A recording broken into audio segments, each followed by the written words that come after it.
Yang bohong itu adalah orang yang mengatakan Allah itu beranak. Barakallah Bang Musafir. Begini, Yesus mengatakan, Aku bersyukur kepadamu, Tuhan, Bapa langit dan bumi. Dia bersyukur kepada Bapa, Tuhan langit dan bumi. Berarti Yesus tahu bahwa yang menciptakan langit dan bumi adalah Bapa. Yang kedua, Yesus mengatakan apa? Hidup yang kekal itu bahwa mereka mengenal Engkau satu-satunya Allah Tuhan yang benar dan Yesus Kristus adalah utusan. Jadi pengajaran Yesus kepada Bani Israel hanyalah menyembah kepada satu Tuhan, yaitu Tuhan yang menciptakan langit dan bumi.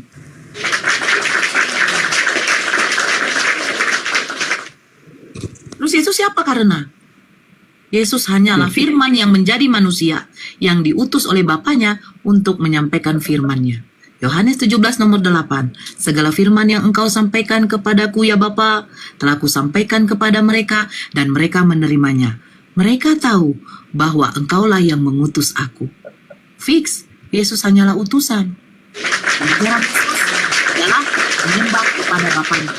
Bukan mengajarkan menyembah kepada Yesus, tetapi menyembah kepada Bapanya. Yesus sang juru selamat. Sang juru selamat untuk Bani Israel, agar Bani Israel menyembah kepada satu-satunya Tuhan, yaitu Allah yang ada di atas sana. Karena ini kayaknya apa ini? Karena ini santun ya, karena ya. Mungkin karena Dia kemarin di rumah saya. Karena silakan karena. Ya. Itu saya kalau belajar, itu kan saya mau belajar ini.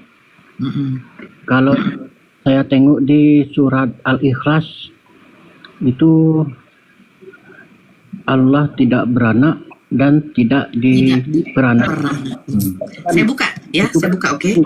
Ini jawabannya di sini. Sebentar. Saya buka di sini, oke. Saya buka di sini.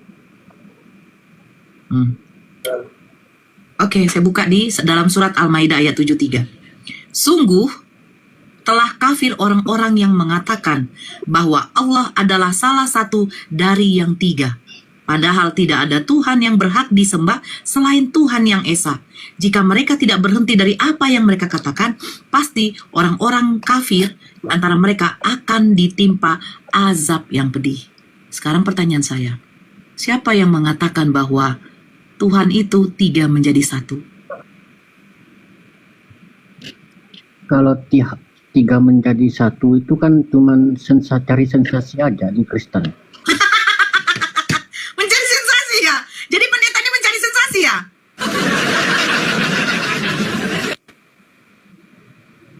Telah kafirlah orang yang mengatakan bahwa ada tiga Tuhan selain dari Allah. Kafir. Karena Allah menegaskan, janganlah engkau menyekutukan Allah.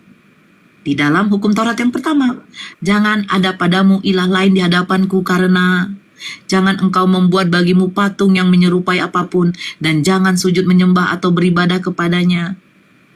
Apakah umat muslim mengikuti? Mengikuti. Makanya di dalam surat Al-Ikhlas, Allah itu tidak beranak dan tidak diperanakan. Kenapa dikatakan seperti itu? Karena kalian mengatakan Nabi yang sangat mulia, yang dilahirkan oleh perawan suci yang bernama Siti Maryam, kalian jadikan dia dan ibunya dua Tuhan dari satu Tuhan. Ada di surat Maryam.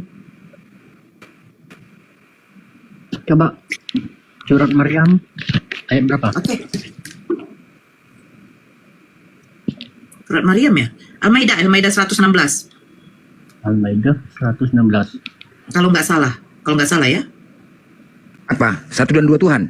Al-Maidah 116. Ya, Al-Maidah 116. Ya, Al-Maidah 116. Oke, saya bacakan ya karena Ya. Wa isqalallahu. Dan ingatlah ketika Allah berfirman, wahai Isa putra Maryam, engkaukah yang mengatakan kepada orang-orang, jadikanlah aku dan ibuku sebagai dua Tuhan selain Allah? Isa menjawab, Maha suci engkau, tidak patut bagiku mengatakan apa yang bukan hakku. Jika aku pernah mengatakannya, tentulah engkau telah mengetahuinya.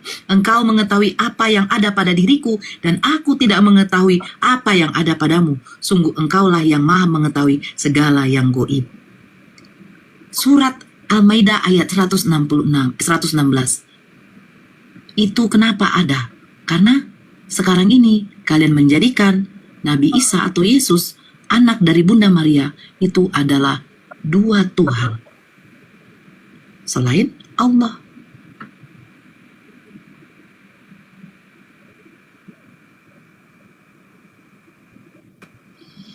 Ajaran Yesus di dalam Bible itu tidak salah karena Yesus mengajarkan menyembahnya kepada satu-satunya Tuhan yang menciptakan langit dan bumi.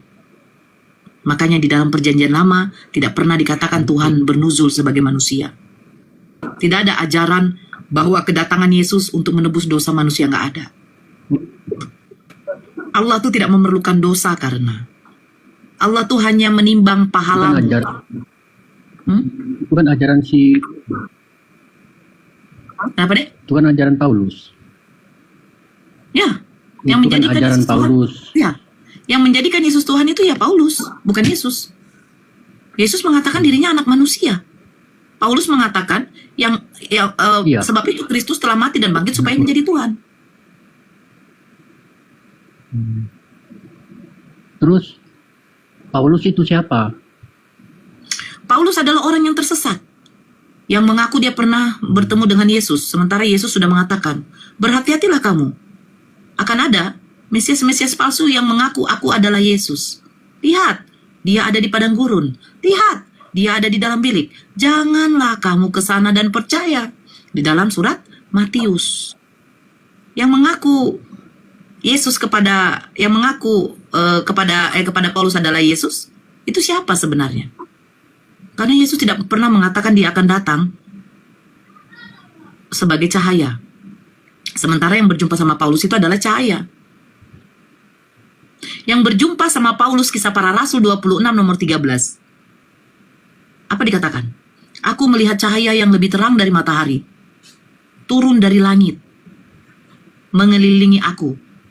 Dan aku serta kawan seperjalananku rebah semua ke tanah. Sementara di dalam Lukas 10 nomor 18, apa perkataan Yesus? Iblis itu seperti kilat yang jatuh dari langit. Kilat adalah cahaya. Jadi yang disalibkan itu siapa? Yang disalibkan itu ya Yesus. Siapa yang menyaksikan Yesus disalibkan? Tapi kalau saya baca di surat surat Maryam apa? Itu bukan itu. Surat Al-Maidah. Surat Al-Maidah, tapi Allah menyerupai siapa itu? Siapa karena Yesus itu kan diangkat ke langit. Terus ya, Allah menyerupai orang itu menjadi Yesus. Katanya. apa? Kedengaran?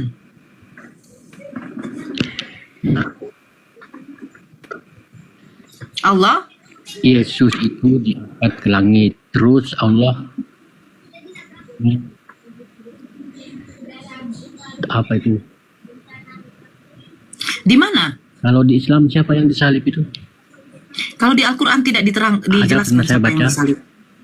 Kalau di Al-Quran begini bang, kenapa Al-Quran tidak menjelaskan, tidak menyebutkan nama siapa yang disalibkan? Karena bagi kami tidak penting. Tidak penting. Kenapa tidak penting? Begini bang, yang namanya Nabi, Rasul, utusan Allah itu dimuliakan. Bagaimana penderitaan dari Siti Maryam ketika mengandung Yesus, mengandung Isa. Nah, Siti Maryam itu dihujat, difitnah oleh kaumnya pada waktu itu. Dia dikatakan seorang wanita penzina karena hamil tidak ada seorang suami. Nah, datanglah Al-Quran menjelaskan kepada kita bahwa pada masa itu ada seorang nabi, seorang rasul yang diutus oleh Allah kepada Bani Israel, dilahirkan oleh seorang perawan suci dari keluarga Ali Imron yang ibunya bernama Siti Hana. Nah, perempuan ini mengandung. Tetapi karena dia mengandung tidak ada suami, akhirnya dia pergi dari kotanya. Lahirlah Nabi Isa. Nah, selesai Siti Maria melahirkan Nabi Isa, dia membawa pulang bayi mungilnya ini kembali ke kampungnya. Tetapi apa yang dia dapati? Dia mendapatkan hujatan, hinaan. Dan dia dikatakan oleh orang Yahudi adalah seorang perempuan penzina. Terus, apa kuasa Allah untuk menyelamatkan ibunya, bundanya Nabi Isa? Allah memberikan mukjizat kepada Nabi Isa ketika Nabi Isa ini masih bayi. Pada waktu itu orang-orang Yahudi tidak percaya. Bagaimana mungkin kami bisa bertanya kepada anak bayi? Katanya. Akhirnya apa? Nabi Isa berbicara. Sesungguhnya aku ini adalah Abdullah, hamba Allah. Dia berbicara. Dia adalah seorang nabi, utusan Allah. Clear. Namanya ibunya Nabi Isa, Bunda Maryam. Tidak ternista lagi. Hanya Islam yang memuliakan Nabi Isa. Hanya Islam yang menyelamatkan marwahnya Siti Maryam, ibundanya Nabi Isa. Kristen. Apakah Kristen memuliakan? Enggak. Bagaimana caranya Bunda Maria ini diselamatkan dari hinaan, cercaan, bahkan mau dirajam? Dikawinkanlah dengan yang bernama Yusuf. Kalau di Al-Quran nggak ada. Kesucian dari Siti Maryam itu dijaga oleh Allah sampai beliau melahirkan. Dalam Bible, bahkan di mana dilahirkannya? Banyak yang mengatakan katanya di kandang domba. Nauzubillah. Seorang nabi, seorang rasul tidak mungkin dilahirkan di tempat yang seperti itu. Kalau lebih ngerinya lagi, Kristen menjadikan dia Tuhan. Apa mungkin Tuhan tidak punya kuasa membuat tempat yang bagus, tempat yang indah? Kenapa harus tempat yang terhina seperti itu? Ya, karena kandang apa? Kandang binatang. Melahirkan Tuhan. Terus besarnya bagaimana? Besarnya? Dia itu difitnah, dituduh. Bahkan Kristen lebih lucu lagi, kedatangan Yesus itu sudah ada yang menubuatkan bahwa Yesus harus mati. Logika kita dulu, siapa yang berani menubuatkan kedatangan Tuhan harus mati? Ini logika, karena Tuhan tidak mungkin mati. Tapi kalian selalu mengatakan, nubuatan tentang Yesus ada di dalam perjanjian lama. Dia harus mati menebus dosa. Nabi mana yang bisa menubuatkan kedatangan Tuhan, Tuhan harus mati? Nabi mana? Terus bagaimana cara matinya Yesus? Karena mengenaskan, bro. Di hadapan Pontius Pilatus dia dicambuk, dia ditampar, dia diludahin, dia dipaku, ditombak lambungnya, diberikan racun maut, yaitu bunga karang. Bunga karang itu racun maut. Sungguh hina. Bahkan Paulus mengatakan di dalam Galatia 3 nomor 13, sebab itu Kristus harus menjadi kutuk karena kita. Sebab ada tertulis, terkutuklah yang digantung di kayu salib. Islam tidak ada menistakan Nabi Isa. Islam memuliakan Nabi Isa. Allah memuliakan Rasulnya. Diangkatlah Nabi Isa ini ke langit. Biar jangan dikatakan Nabi Isa ini terkutuk. Karena bagi bangsa Yahudi, orang yang disalibkan itu adalah orang yang terkutuk. Simbol salib itu adalah simbol kutukan. Fix. Islam tidak membenarkan Nabi Isa terkutuk. Islam tidak membenarkan bahwa Nabi Isa itu seorang Rasul mulia yang diutus oleh Allah untuk Bani Israel harus mati mengenaskan dan hina. Makanya kami ini ya, yang para mualaf-mualaf ini memang cerdas. Kalau anak kita saja ditampar orang, kita nggak terima. Kalau di depan kita saja kita diludahin, kita nggak terima. Apalagi ini Tuhan kita loh. Ditampar, diludahin, dicambuk, baru disalibkan, baru dikatakan terkutuk. Lebih hebat dong Tuhannya umat muslim. Nggak perlu ditampar, nggak perlu dikutuk, nggak perlu diludahin. Tuhannya umat muslim adil. Ya, saya juga dulu berpikir begitu. Karena Tuhan yang umat muslim adil. Kenapa? Mulai penciptaan Nabi Adam sampai sekarang ini, Tuhan tidak perlu menunjukkan wujudnya, wajahnya bagaimana. Tidak adil bagi saya. Kenapa di abad 1 Yesus baru ada? Sekarang ini saya butuh dong mau lihat Yesus. Kenapa nggak kelihatan? Adil dong.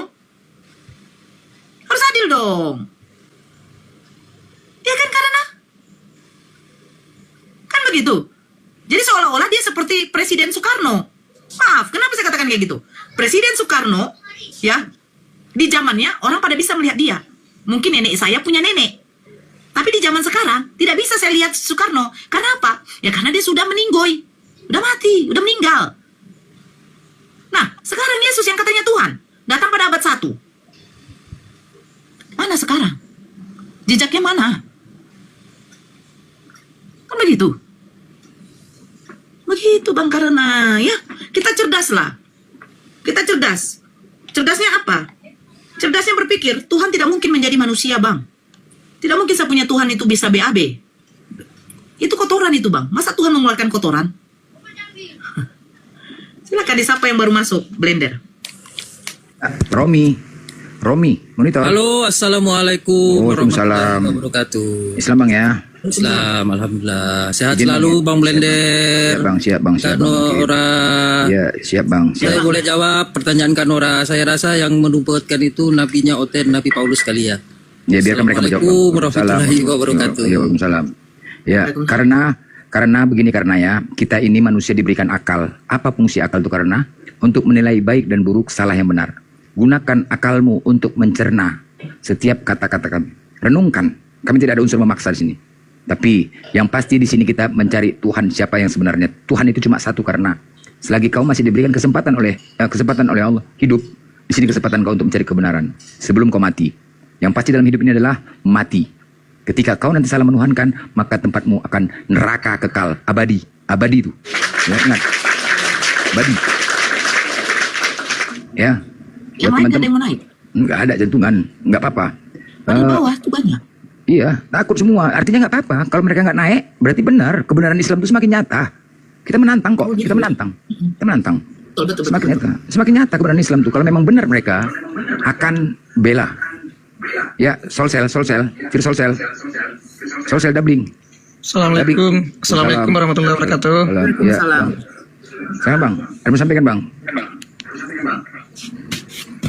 Kalian sampaikan kayaknya udah cukup bagus lah ibu ini. Oke. Aku salut sama dengan melihat ibu ini. Oke, doakan saling dukung aja Bang ya, untuk tetap ada di bawah ya. Oke Bang. Iya Oke, Bu. Bang. Yuk. Semoga ibu ini panjang umur, sehat selalu, Amin. Amin. mengembangkan ajaran-ajaran Rasulullah Sallallahu Alaihi Wasallam Amin. kepada hamba-hamba yang baik. Oke Bang. Ya udah, ya Bang ya. Baru Bang ya. Oke.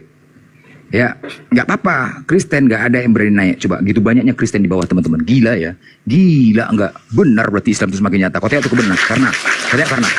Karena coba lah. Nggak ada yang berani naik karena gitu banyak Kristen di bawah untuk membela ujaran kasih. Mana kebenaran Kristen itu? Pendeta-pendeta mencret semua nggak ada berani. Gila kan kau tengok. Berpikirlah kau karena. Diskusi. Kalau ini kan bukan cari kemenangan. Kalau orang bukan cari kemenangan. Kebenaran lu, bela iman kalian. Kalian mencari domba-domba yang tersesat. Ayo, ini Nora ini domba tersesat. Nora ini domba tersesat. Tugas Saya kalian itu memang. Saya mau cari kebenaran, bukan mau cari kemenangan. Nah, oke, cari kebenaran. Nggak apa-apa, itu keren, cari kebenaran. Jadi buat teman-teman sekalian, mungkin insya Allah saya akan menciptakan sebuah season juga sama seperti ini ya, untuk mengkeroyok ya para guru. Nanti bergantian ya, khusus untuk Kristen kami siapkan tempat. Hanya aku dan narasumber saja. Yang lain semua Kristen kami siapkan tempat slot. Kami tantang setiap hari. Bergiliran. Kalau memang kalian benar. Bergiliran. Bertanya kalian sepuasnya. Nanti malam insya Allah mungkin sama Bang Juma. Besok mungkin sama Uni Rifa. Besok bergantian. Kami tantang semua kalian. Kami tantang. Jangan kayak Edis kalian tulong-longor itu aja. Datang kalian. Ya. Khusus untuk yang kroyok kami Islam. Kroyok. Dan sekali lagi buat teman-teman. saya punya trik ya buat teman-teman. Nanti ada trik-triknya kita untuk menghantam oten-oten, Komal Edis dan segala macam. Mohon saudara-saudaraku DM saya nanti ya. Kita hanya mengeluarkan nggak sampai cuma 16.000 aja. Yang berminat saat saya live, tolong DM saya ya. Yang mau menyumbangkan harta sedikit, nggak sampai 16.000, 20.000 cuma. DM saya ya. Setiap saya live dengan para narasumber berdua. Ya, siap DM saya nanti. Nanti akan saya umum. Nggak mungkin saya umumkan di sini. Nanti oten-oten ngikutin. Oten-oten licik ya. Saya nggak berani nyampaikan di sini. Nanti setelah DM saya akan kasih tahu.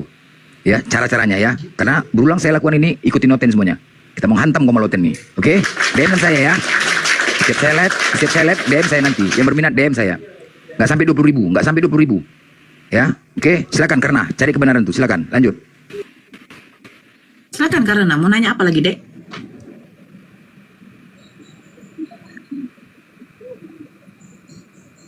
Karena Iya, mau tanya apa ini?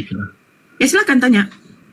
Ini Unrifa, siapa? Nora sudah ngasih pencerahan sama saya. Nah, saya itu kan lagi mikir apakah agama saya, apakah agama Anda yang benar ini. Hmm.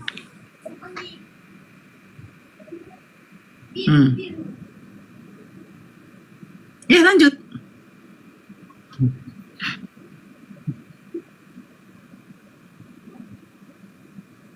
Kan karena tanya aja, lepasin aja perasaanmu, nggak apa-apa. Kita cuma berdua sini, lepasin aja, nggak usah malu. Tanya aja. Sudah tahu, saya kan sudah kasih tahu tadi.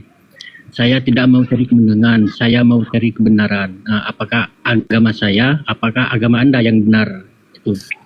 Oh, oke. Kita mulai dari mana? Konsep ketuhanan. Ya. Oke, dari konsep ketuhanan ya. Berarti karena dengarkan baik-baik ya saya ngomong. Potong saya kalau terasa panjang. Konsep ketuhanan di dalam Islam itu sama dengan konsep ketuhanannya orang Yahudi. Ajaran samawi, yaitu menyembah kepada Tuhan yang tidak kelihatan. Yang perintahnya itu langsung kepada Nabi dan Rasul.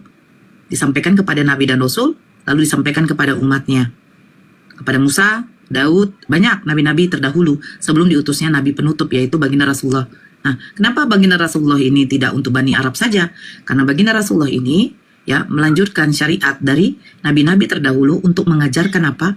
Mengajarkan hanya menyembah kepada satu Tuhan yang menciptakan langit dan bumi. Tuhan itu Tuhan yang tidak berwujud dan tidak berkelihatan, yang suaranya juga tidak bisa kamu dengar. Kan seperti itu. Nah, Nabi Muhammad ini nabi penutup untuk semesta alam, untuk seluruh manusia.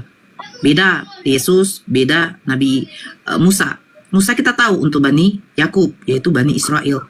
Yesus di dalam Matius 15 nomor 24 juga dikatakan dia hanya untuk Bani Israel. Nah, kalau kita pikir, kalau Nabi penutup adalah Nabi Isa hanya untuk Bani Israel, bagaimana manusia yang setelah Nabi Isa diutus? Kayak kita sekarang. Makanya itu, Allah mengutus lagi Nabi terakhirnya, yaitu Nabi Muhammad untuk seluruh alam, untuk semuanya. Kalau Nabi Muhammad Nabi terakhir, kenapa besok yang turun itu Yesus? Yang turun Nabi Isa, oke. Turunnya nanti Nabi Isa itu adalah tanda-tandanya hari kiamat. Nabi Isa turun itu bukan untuk menghakimi seperti yang dikatakan di dalam Bible, menghakimi orang yang hidup dan yang mati, nggak ada. Nabi Isa itu bukan hakim untuk menentukan manusia masuk surga atau tidaknya. Kalau di dalam Islam, Nabi Isa itu diutus kembali lagi untuk melanjutkan syariatnya yang belum selesai, abangku. Belum selesai. Tugasnya Nabi Isa belum selesai. Tugasnya baginda Rasulullah Nabi Muhammad sudah selesai. Kami pengikutnya tuh sudah clear. Clearnya apa? Clearnya itu Allah menetapkan bagi umat muslim yang berserah diri hanya kepada Allah dan Rasulnya, yang mengimani kepada Allah dan Rasulnya, itu dijamin masuk surga. Kami menyembah siapa umat muslim? Menyembah kepada Allah. Terus nabimu siapa? Nabi Muhammad SAW. Kitabmu apa? Al-Quran. Fix. Kristen. Sampai sekarang cakar-cakaran. Oneness, Tritung, Unitarian. Berapa ratus ribu denom yang ada di kekristenan. Tuhannya siapa? Berbeda-beda. Nah, kedatangan Nabi Isa, dia di situ untuk melanjutkan syariat. Yaitu apa? Mengajarkan penyembahan hanya kepada satu Tuhan. Tapi kepada orang-orang seperti kalian yang menyembah dia itu, ya tidak akan ada yang namanya apa? Pengharapan untuk masuk ke dalam surganya Allah. Karena di dalam Al-Quran, ya, di dalam Al-Quran, dosa yang tidak bisa diampuni oleh Allah, yaitu dosa menyekutukan Allah. Yesus tidak pernah mengenalkan bahwa Bapaknya itu bisa dilihat. Perjanjian lama tidak pernah Elohim mengatakan dia bisa dilihat. Perjanjian baru Yesus juga mengatakan Bapa itu tidak bisa kau lihat. Suaranya tidak bisa kau dengar. Makanya itu Bang, karena ajaran di dalam Islam itu clear. Tidak mungkin Allah menciptakan yang namanya surga itu dengan mempermudah masuk makhluknya tanpa melakukan perintah-perintahnya. Contoh, Bang Karena bekerja, misalnya saya buat di ladang, punya sawah.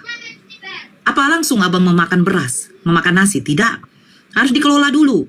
Membuat dulu bibit padi. Setelah itu tanahnya digemburkan. Terus di situ menanam padinya. Tunggu sampai beberapa bulan. Menunggu sampai beberapa bulan, ada yang dikatakan di situ dipupuk. Ada kan yang dikatakan situ disemprot hamanya, diambil hamanya. Butuh proses kan Bang? Setelah menguning, dipanen. Baru dimasukkan ke penggilingan padi. Jadilah beras. Apa bisa langsung dimakan? Tidak. Dimasak dulu. Kan begitu Bang? Nah, ketika Allah menciptakan makhluknya, apakah dengan gampangnya surga itu juga diciptakan? Makhluknya tanpa berbuat apa-apa masuk surga? Enggak Bang. Makanya di dalam Islam itu ada syariat, aturan, larangan, perintah yang dibuat oleh Allah untuk makhluknya. Kenapa? Agar makhluknya ini tidak sama seperti binatang. Hewan Bang, makhluk Tuhan juga Bang, sama-sama diberikan otak. Tapi bedanya hewan tidak memiliki akal Bang. Hewan tidak ada aturan abangku. Nah, manusia harus ada aturan. Kalau manusia tidak mengikuti aturan-aturan perintah larangan Allah, ya apa bedanya kamu dengan binatang? Maaf. Satu contoh. Selalu yang saya gaungkan dengan itu Faruk di Komal-Komal. Ada nggak sih di dalam Kristen, Yesus melarang kamu kawin sama emak kamu? Ada nggak sih di dalam Kristen, kamu tidak boleh menggauli istrimu ketika dalam keadaan haid? Ada nggak sih di dalam Kristen, kamu tidak boleh menggauli istrimu dari lubang yang mengeluarkan kotoran? Ada nggak sih di dalam Kristen, ketika kamu sudah campur dengan istrimu, kamu diwajibkan mandi bersih agar bisa kamu melakukan ibadah atau memegang kitab suci? Ada nggak sih di dalam Kristen, pada waktu kamu menalak istrimu, ada di situ yang dikatakan masa iddah, perempuan yang dicerai oleh suaminya, dia bisa rujuk kembali jikalau, ada nggak sih seperti itu? Ada nggak sih di dalam Kristen keadilan untuk membagi harta warisan? Ada nggak seperti itu? Nggak ada kan? Loh, untuk apa Nora? Lah, ini yang saya katakan. Kalau hidupmu tidak bisa diatur, kalau hidupmu tidak perlu ada larangan seperti itu, apa bedanya kamu dengan binatang? Semua dikasih tahu di dalam Islam. Sampai persyaratan peraturan ketika kamu berperang. Ya sekarang ini alhamdulillah kita tidak mengalami peperangan. Beda di zamannya baginda Rasulullah dulu. Nah, di zamannya baginda Rasulullah ketika berperang, itu ada peraturan-peraturannya. Kalian selalu mengatakan dipenggal, ajaran memenggal. Kalau saya tanya di mana datanya ajaran memenggal, gak akan kalian dapat. Karena apa? Di dalam Islam, ketika kamu diperangi, kamu wajib untuk memerangi juga. Apa mungkin karena ketika kamu bertemu dengan seorang begal, kamu diam aja? Padahal kamu bisa melawannya untuk mempertahankan hartamu. Apa mungkin karena ketika ada orang memperkaos istrimu, kamu diam aja? Kami nggak diajarkan begitu karena perangilah orang yang memerangi kamu. Nah, persyaratannya apa? Peraturannya apa dalam peperangan? 1. Orang-orang yang tidak ikut di dalam medan perang, dia tidak ikut mengangkat senjata, janganlah kamu perangi, janganlah kamu bunuh. Perempuan-perempuan, janganlah kamu bunuh. Anak-anak, janganlah kamu bunuh. Hewan-hewan, janganlah kamu bunuh. Pepohonan, tumbuh-tumbuhan, janganlah kamu rusak. Rumah ibadah, janganlah kamu rusak. Rumah ibadah apapun. Orang-orang yang sudah tua, janganlah kamu bunuh. Ada peraturannya. Tapi, di dalam 1 Samuel 15 nomor 3, tumpaslah, bunuhlah mereka tanpa belas kasihan. Anak-anak yang menyusu. Bayangkan. Diatur semua karena. Makanya Islam itu teratur. Dari mulai kami terpejam sampai kami bangun. Bahkan sering di framing sama Oten. Masuk WC aja, kenapa mesti pakai kaki kiri? Baca doa. Ketika keluar memakai kaki kanan, baca doa. Karena apa? Karena memang bagi kami yang namanya tempat-tempat kotor itu selalu dihuni oleh jin-jin kafir. Sedangkan sholat kami aja karena tidak sah sholat kami kalau wudhu kami aja tidak sempurna. Coba, diatur. Diatur semuanya. Makanya saya tanya, ada nggak di Kristen perempuan yang haid tidak boleh digauli oleh suaminya? Nggak ada. Jadi kalau istrimu lagi haid, kau lagi sange, boleh kau gauli. Wudu Boleh. itu. Kenapa? Karena Wudu tadi itu wudu apa? wudhu itu membasuh, menyucikan tangan kita, kepala kita, hidung semua dibersihkan. Mengeluarkan dari najis, kotoran. Pakaian pun pada waktu kita mau sholat tidak boleh ada terkena najis. Itulah Islam itu menjaga kebersihan karena beristinja aja kami juga diajarkan. Islam itu mengajarkan kebersihan karena tidak bisa dipungkiri. Apakah Kristen diajarkan kebersihan? Apakah ada peraturan larangan ketika kamu habis cebok, kamu wajib berwudu dulu atau membersihkan tanganmu atau bagaimana caranya biar kamu bisa memegang bebel kamu? Oh,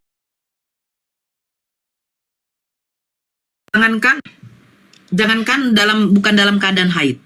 Memegang Al-Quran saja ketika kami membacanya wajib kami berwudu.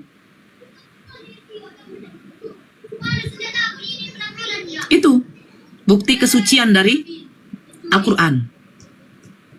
Bebel kalian bagaimana? Ada nggak aturan seperti itu? Tak ada lah, tak ada aturan. Nah, waktu ke gereja, waktu ke gereja, perempuan yang lagi haid, misalnya dulu, boleh nggak melakukan ibadah? Boleh? Nah, Islam nggak boleh.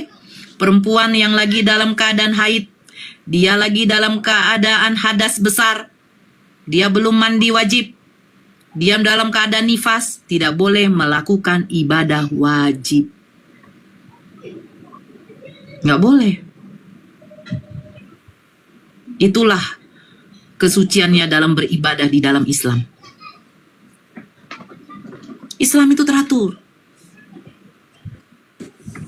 Teratur. Bersih Islam. Orang yang kerja di sawah sana saja, mana bisa kau langsung sholat kalau tidak kau bersihkan dulu tubuhmu.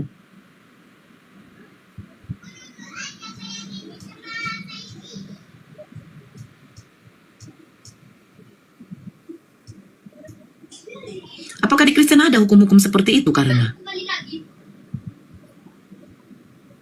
Makanya saya bilang Kristen ini udah enak loh. Udah enak. Ke gereja, tidak ke gereja bebas.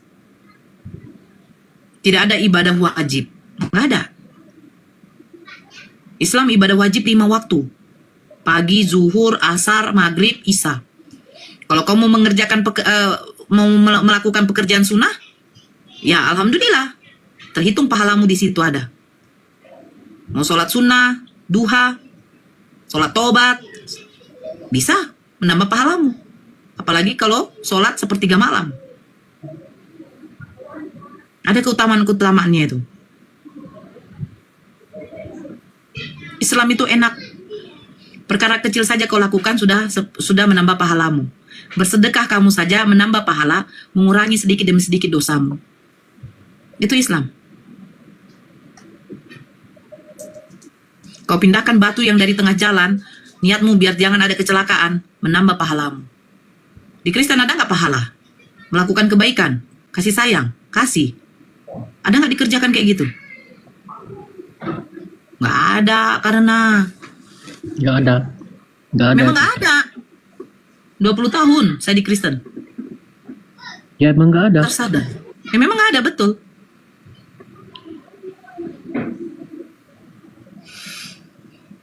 Berpikirlah karena Hidup itu sementara.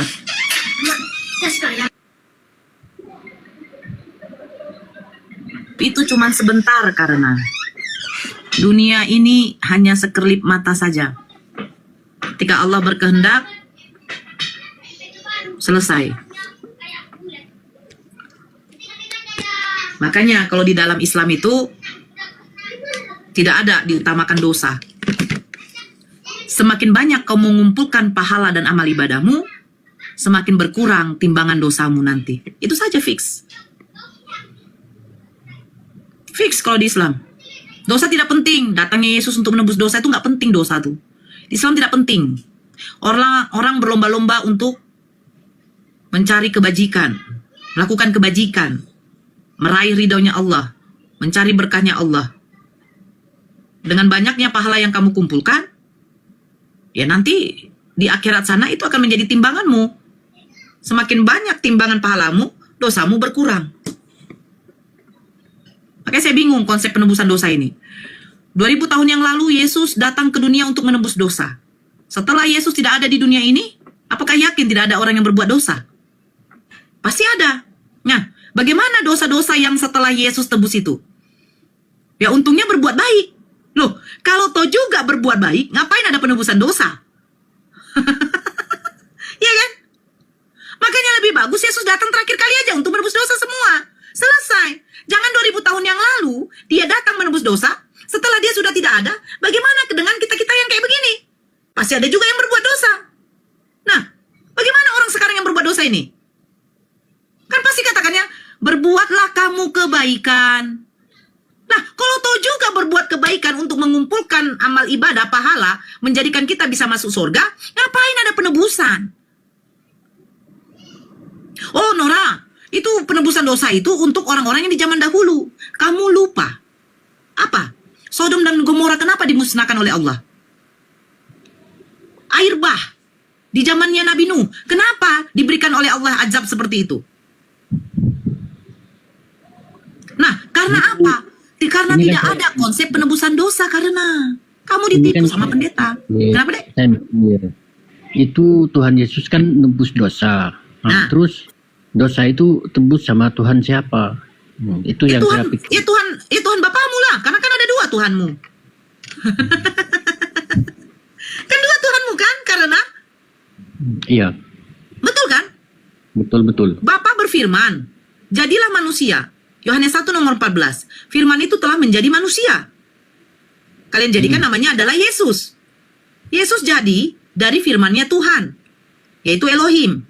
Nah, datangnya Yesus ke dunia, katanya, untuk menebus dosa manusia. Dosa manusia yang mana yang mau ditebus? Karena manusia yang sekarang ini masih berbuat dosa. Oke, kita buat dia menebus dosa untuk orang yang zaman dahulu. Sodom dan Gomora, air bah, banjir bah. Itu apa? Itu murkanya Allah, azabnya Allah kepada kaumnya Nabi Nuh, kepada kaumnya Nabi Lut pada waktu itu. Kalau Allah mau, kalau dunia ini berbuat maksiat, bisa dibuatnya seperti Sodom dan Gomora. Tapi kenapa tidak dibuat seperti itu? Makanya diutuslah yang bernama Nabi Muhammad untuk menyampaikan syariat. Apakah dikerjakan oleh umat muslim? Dikerjakan. Sehingga apa? Sehingga Allah itu masih memberikan rahmatnya kepada makhluk-makhluknya yang mau menyembah beriman kepadanya. Begitu Bang Karena. Allah masih memberikan nafas kehidupan bagi kita di muka bumi ini. Untuk apa? Agar kita diberi kesempatan untuk beriman kepada Allah dan Rasul-Nya. Bagi umat muslim yang sudah beriman kepada Allah, ayo, kumpulkanlah amal ibadahmu, pahalamu. Carilah ridha Allah. Mintalah ridha Allah. Berkah Allah kepada kita. Nah, bagaimana orang kafir? Ketika hidayah itu di depan mata, ayo, kamu sambut itu. Raih itu. Kebenaran sudah ada di depan matamu. Bahwa Allah menetapkan orang-orang yang tidak beriman kepada Allah itu, yaitu tempatnya di neraka jahanam, dan mereka hidup kekal selamanya di sana. Bagi orang yang beriman kepada Allah, tidak akan pernah ditempatkan di neraka jahanam kekal. Fix. Fix sebenarnya Bang Karena. Fix. Cuma saudara-saudara Kristen ini seperti yang dikatakan Al-Quran. Mereka itu, walaupun mereka tahu kebenaran seperti itu, tentang itu, mereka tetap tidak mau apa? Membuka akal, membuka mata hatinya, menerima kebenaran itu. Karena apa? Karena mereka sudah terlena dengan kemaksiatan dunia. Dunia ini surganya bagi orang kafir. Kenikmatan yang Allah berikan kepada orang-orang musyrik, orang-orang kafir itu, kenikmatan dunia yang bersifat sementara. Terus bagaimana umat muslim? Kenikmatan umat muslim yang akan dia dapat itu yaitu di surga. Bukan di dunia. Dunia ini hanya sementara.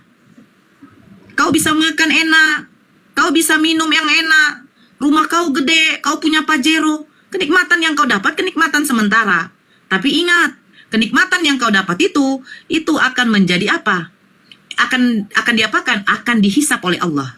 Dihisap, dipertanyakan nanti, karena umat muslim ketika mereka diberikan Allah itu kekayaan, jangan bangga. Jangan bangga. Karena apa? Akan dipertanyakan. Dari mana kau dapat ini? Apa yang sudah kau gunakan dengan hartamu? Satu contoh ya, Siti Khadijah, Bunda Khadijah, istri dari baginda Rasulullah, istri pertama baginda Rasulullah, seorang janda kaya. Tapi ketika menikah dengan baginda Rasulullah, dia serahkan semua hartanya itu untuk berdakwah baginda Rasulullah di jalan Allah. Iya, benar itu, habis. Tapi apa? Siti Khadijah tidak merasa itu adalah kerugian dia. Karena untuk menyedekahkan hartanya di jalan Allah, bagi dia itu adalah suatu apa? Suatu kebaikan.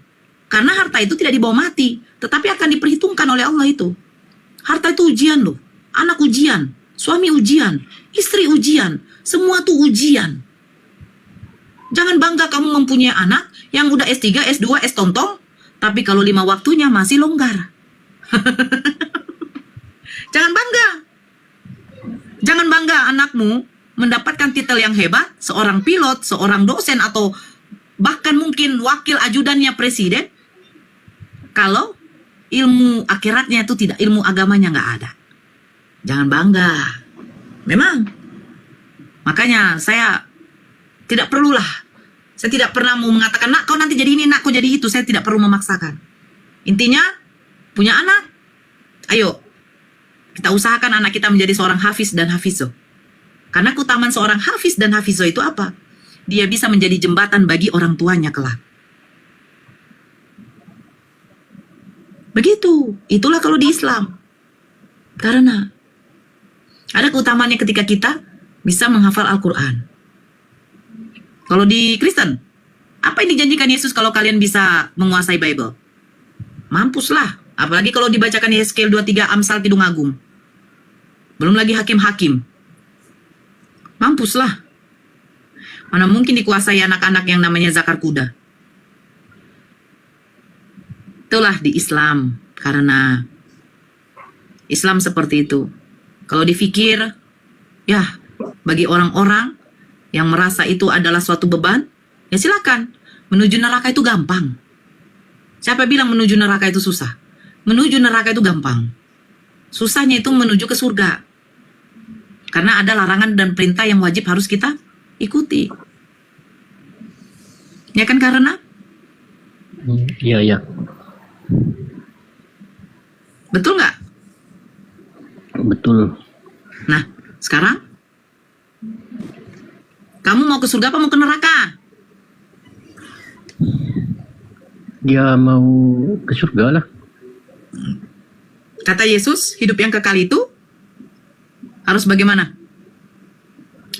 Hanya mengenal satu-satunya Tuhan, yaitu Allah Tuhan. itu sendiri. Ya. Begini, karena kalau ada orang yang mengaku dia beragama Nasrani, pengikut Yesus, dia tidak menyembah Yesus, tetap neraka. Karena apa? Ketika Yesus sudah terangkat ke langit, Nabi Isa sudah terangkat ke langit, diutuslah Nabi Muhammad sebagai Nabi penutup. Nah, itu diwajibkan untuk mengimani Allah satu-satunya Tuhan dan Nabi Muhammad adalah utusan Allah. Muslim berserah diri kepada Allah, surga. Tapi kalau kamu walaupun tidak menyembah Yesus sebagai Tuhan, tetap kamu akan masuk ke neraka karena kamu tidak beriman kepada Allah. Bagaimana cara beriman kepada Allah? Yaitu mengakui bahwa Allah itu satu-satunya Tuhan dan Nabi Muhammad sebagai Rasulullah. Begitu. Ya, kalau ada yang ngaku Kristen Unitarian, saya tidak menyembah Yesus, saya menyembah Elohim. Terus apakah dia masuk surga? Tidak. Tidak masuk surga. Loh, kenapa Nora? Loh, ngapain kau beriman kepada Yesus sebagai Rasulnya Elohim, Rasulnya Tuhan, sementara Yesus untuk Bani Israel? Kan sudah ada Nabi yang diutus oleh Allah, Nabi penutup, yaitu Nabi Muhammad untuk semesta alam. Berimanlah kepadanya dan kepada Allah, Tuhan yang disembah oleh Nabi Muhammad. Nah itu. Ya, 2002 saya pemegang kunci surga. Islam itu pemegang kunci surga loh. Karena Islam itu dijanjikan masuk surga. Bukan Kristen, bukan orang kafir. Orang kafir nggak ada. Orang kafir itu pemegang kunci neraka bersama dengan iblis nanti.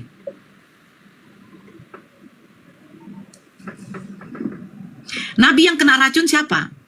Nabi Muhammad pernah diracunin. Nabi Muhammad. Pernah diracuni. Wajar nggak kalau beliau diracuni? Karena wajar kan? Karena beliau manusia kan? Betul nggak? Itu namanya manusia, betul. Ya, tapi kalau Tuhan yang mati gimana? Nabi Muhammad diracun, wajar. Beliau manusia. Tapi camkan baik-baik umat Kristen. Ketika menjelang ajalnya Nabi Muhammad kami tidak pernah dicambuk.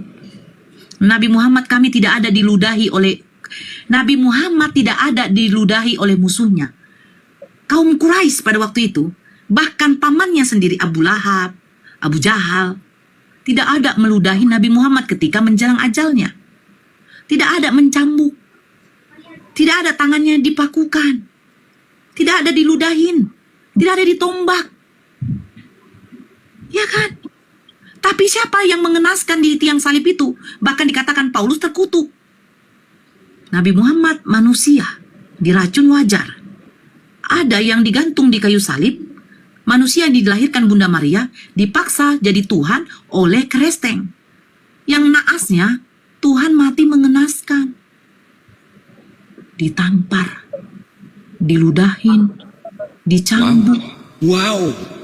Mengerikan. Oh. Nabi Muhammad kami, mulia, meninggal di atas pangkuan istrinya yang tercinta. Sebelum dia mati pun, Nabi Muhammad mengucapkan apa? Ummati, ummati. Bahkan dia katakan, kepada siapa? Kepada malaikat Jibril. Dia meminta bagaimana kesakitan orang yang mengalami sakratul maut. Semua itu diberikan kepada baginda Rasulullah. Saking cintanya baginda Rasulullah kepada umatnya. Dia sebelum meninggal mengucapkan ummati, umatku, umatku. Lah Yesus, waktu di atas tiang salib, dia mengucapkan, Eli, lama sabatani. Mengapa engkau meninggalkan aku, Allahku? Dia tidak ada mengingat pengikutnya. Pengikutnya yang cuma sedikit, tidak ada dia ingat, bro. Bahkan dia memberikan janji palsu. Kepada siapa? Orang yang di sebelahnya. Hari ini juga engkau akan bersamaku di Taman Firdaus, katanya. Nah, pertanyaan saya karena ketika Yesus meninggoy, mati, 3 hari dia kemana? Pasar Itu kan- aja. Ketika Yesus mati, 3 hari kemana? Turun dalam kerajaan maut, betul? Itu kan firman-Nya yang mati. Kalau Tuhan Sebentar dulu. Ini saya teringat ketika dia membuat janji kepada yang di sebelah. Yang di sebelahnya dia katakan, hari ini juga engkau akan bersamaku di Taman Firdaus. Betul kan? betul. Nah, ketika dia mati, selama 3 hari, dia di mana? Turun dalam kerajaan maut, betul? Pada hari yang ketiga, bangkit dia di antara orang mati. Nah, ketika dia bangkit, dia menampakkan diri kepada murid-muridnya selama berapa hari? 40 hari, betul? Betul. Betul. 40 tambah 3 berapa, Karena? 43. 43 hari. 43 hari dia masih gentayangan di bumi, tapi dia sudah janjikan kepada yang sebelah, hari ini juga engkau akan bersama Firdaus. Nah, saya bertanya, itu janji-janji palsu, aku jadi teringat, Blender, ketika ada pemilihan kepala daerah. Betul, betul, betul. Janji-janji palsu semua. Iya, betul. Iya. Maunya jangan bilang hari ini. Betul. 43 hari kemudian, kau akan bersamaku di Taman Firdaus. Ya kan, jelas kan? Ini gini, matilah yang di sebelahnya, nunggulah dia. Datang yang sebelahnya lagi. Loh, kenapa kau nunggu? Kau nunggu siapa? Tuh yang di tengah kita ngomong. Katanya hari ini juga engkau akan bersamaku di Taman Firdaus. Ternyata tengoklah, 3 hari dia di dalam kerajaan maut bersama iblis. Sudah bangkit, dia gentayangan dulu di bumi. Minta pula dia apa? Ikan goreng. Ikan Kan goreng. begitu? Aduh, Ma. Jadi, kasihan kau ya, menunggu aku 43 hari. Itulah, kampret. Jadi ingat aku pemilihan gubernur kemarin. Iya. Tenanglah, kalian didapatkan BLT, dapatkanlah beras raskin, bla bla bla bla bla. Ternyata mana ada, kan begitu ya kan? Aduh, Ma. Nah ini, coba kau Karina, nggak menipu kayak begitu. 43 menipu. hari dia gentayangan, dia katakan kepada sebelahnya, hari ini juga engkau akan bersama aku di Taman Firdaus. Bohong apa tidak Karina? Kutai dulu sama kau. Bohong lah. Kau jawab dulu Karina.